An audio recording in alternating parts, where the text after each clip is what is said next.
मेहंदी भिजायला आता घातले। चांगले प्रोडक्ट्स आहेत त्याच्यामध्ये पण।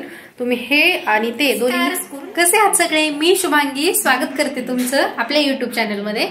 तर आता संध्याकाळ झाली खरं तर। आज काय दिवसा नाही म्हणजे शूट केला, म्हटलं संध्याकाळचा आज थोडासा व्लॉग बनवावा। आणि आजचा व्लॉग म्हणजे केसांवरतीच आहे। म्हणजे मी काय करणार आहे, मी तुम्हाला म्हणजे ज्या बायकांना केसाला मेहंदी नाही लावता येत किंवा त्यांना म्हणजे अशी सोप्या पद्धतीने मेहंदी लावायची असेल तर त्यांच्यासाठी आजचा हा व्हिडिओ आहे। मी केसांना मेहंदी कशी लावायची हे तुम्हाला दाखवणार आहे, त्याच्यामुळं व्हिडिओ शेवटपर्यंत बघा। आणि व्हिडिओ आवडल्यास मला कमेंट करून नक्की सांगा। आणि हो, जे माझे व्हिडिओ पहिल्यांदा बघतायत आज त्यांनी अगोदर काय करा, जाऊन सबस्क्राईब करा आणि बेल आयकॉनवरती क्लिक करा, म्हणजे माझ्या व्हिडिओचं नोटिफिकेशन तुम्हाला मिळून जाईल। तर चला, म्हणजे चला नाही म्हणणार मी, थांबा, कारण आता मला जेवायला बनवायचंय, स्वयंपाक बनवायचा आहे। 8 वाजता एक जण येणार आहे, त्यांना मी मेहंदी लावून देणार आहे। तर म्हटलं तुमच्याशी व्हिडिओ शेअर करावा, मग थोड्या वेळानंतर तुम्हाला मी दाखवेलच। तर आता मी ठेवलेत बटाटे उकडायला, स्वयंपाक बनवायचा आहे। आज मंगळवार आहे आणि उपास असतो आमचा। मग सकाळी शाबू बनवला होता, आता उपास सोडायचा आहे। तर चपाती, बटाट्याची भाजी, भात असा स्वयंपाक बनवायचा आहे मला। 1 तास आहे माझ्याकडे, आता 7 वाजलेत, 8 वाजेपर्यंत स्वयंपाक होईल। मग 8 वाजता ते येतील, त्यांना मेहंदी लावून देणार आहे। आता देवाला दिवा वगैरे लावला, उदबत्ती लावली। हा बघा, हे माझं देवघर, हे माझे देव, गणपती बाप्पा वगैरे। तर असं माझं छोटस किचन आहे। तर मी इथं अशी बघा मेहंदी भिजायला आता घातले। म्हणजे मी तुम्हाला सांगते की मेहंदी भिजवताना कधी पण 1 तासभर अगोदर मेहंदी भिजत ठेवा। तर मेहंदी कशी भिजत घालायची हे मी तुम्हाला सांगते। हे बघा, मी इथं मेहंदी आता भिजत घातले। 1 तासभर अगोदर तुम्ही केसांना मेहंदी लावायच्या अगोदर मेहंदी भिजत घालत जावा। आणि ज्यांना म्हणजे ज्यांची पांढरी केस झालेली असते त्यांना काळी मेहंदी लावायची असते। निशा ही काही मेहंदी नाहीये, तो एक प्रकारचा कलर आहे की ज्यांची खूपच पांढरी केस झालेली असते त्यांना काळी केस करायची असते, पण त्याच्यामध्ये खूप केमिकल आहे। त्याच्यामुळे काय होतं, केसांचा एकदम केसांना ड्रायनेस येतो, म्हणजे केसांचा नॅचरल जे आपले हे असतो स्मूथपणा असतो तो निघून जातो। तर शक्यतो मी तुम्हाला ही मेहंदी सांगेल की ज्यांची पांढरी केस झालेली आहे त्यांना काळी मेहंदी करायची। तर ही ब्लॅक हिना तुम्ही वापरत जा, ही आयुर्वेदिक मेहंदी आहे। म्हणजे याच्यामध्ये हर्बल आहे, म्हणजे आपण नाही का नपूर मेहंदी लावतात ना त्या टाईप मध्ये ही मेहंदी आहे। ही मेहंदी तुम्ही लावत जावा। मी आता त्यांना ही मेहंदी भिजत घातले, याच्यामध्ये सगळ्या आयुर्वेदिक गोष्टी आहेत, त्याने छान अशी काळी केस होते ती, त्याच्यामुळे तुम्ही ही मेहंदी लावत जावा। आणि मेहंदी लावताना एक गोष्ट मेहंदीमध्ये ऍड करत जावा, ते म्हणजे ही आवळा पावडर वापरत जावा। ही आवळा पावडर त्याच्यामध्ये मिक्स करत जा।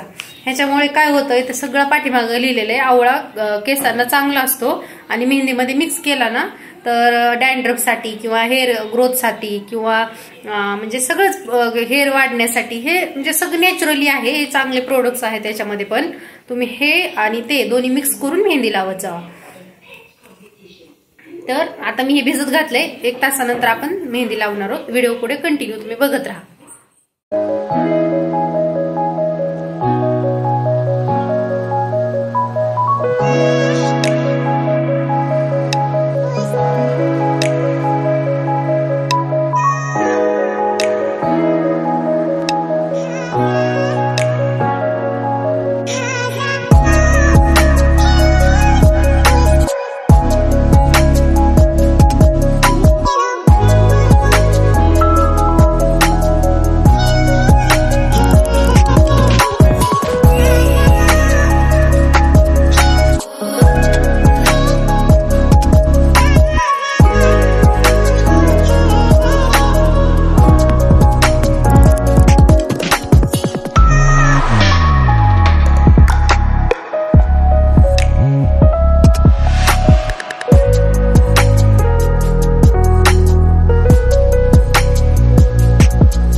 तर आता माझी मेहंदी लावून झाले, एकदम सोप्या पद्धतीने मी मेहंदी लावले त्यांना आणि छान कव्हर केलं पूर्ण. तर तुम्ही बघा अशी मेहंदी लावून ट्राय करून बघा आणि मी जे सांगितले तशी पण मेहंदी मिक्स पावडर करून त्याच्यामध्ये बघा, हे करून छान तुम्हाला रिझल्ट दिसेल त्याचा. तर आजचा व्लॉग मी इथे संपवते. माझे व्हिडिओ जर आवडत असतील तर नक्की कमेंट करून सांगा आणि माझ्या चॅनलला सबस्क्राईब करत जावा, म्हणजे मला म्हणजे थोडंसं हे होईल की बाबा हा की थोडंसं सपोर्ट मिळेल ना तुमचा मला. तर चला आजचा व्हिडिओ मी आज इथे संपवते. Bye, good night, take care, काळजी घ्या, हसत राहा, आनंदी राहा.